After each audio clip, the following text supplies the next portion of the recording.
வணக்கம். பெற்றோரை இழந்த 4 குழந்தைகள் உதவிக்கரம் நீட்டிய முதலமைச்சர் மு க ஸ்டாலின்.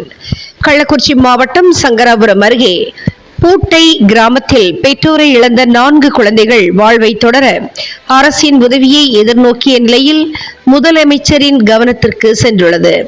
குழந்தைகளின் தாயார் வசந்தா 7 ஆண்டுகளுக்கு முன்பு உயிரிழந்த நிலையில் கூலி தொழிலாளியான தந்தை கமலக்கண்ணன் கல்லீரல் பாதிப்பால் சமீபத்தில் உயிரிழந்தார்.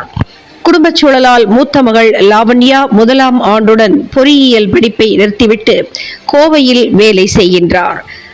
10 மற்றும் 8 வகுப்புடன் ரீனா, ரிஷிகா இருவரும் படிப்பை நிறுத்திவிட்டனர்.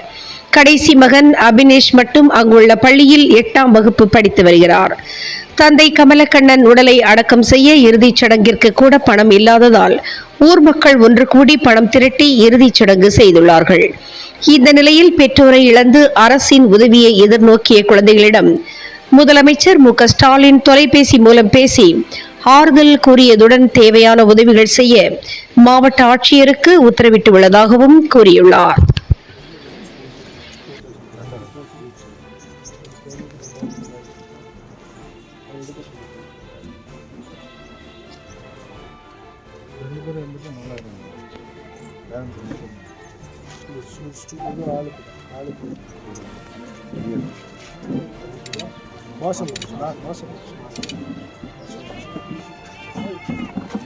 வேற உங்களுக்கு ஏதாவது ஹெல்ப் வேணும்?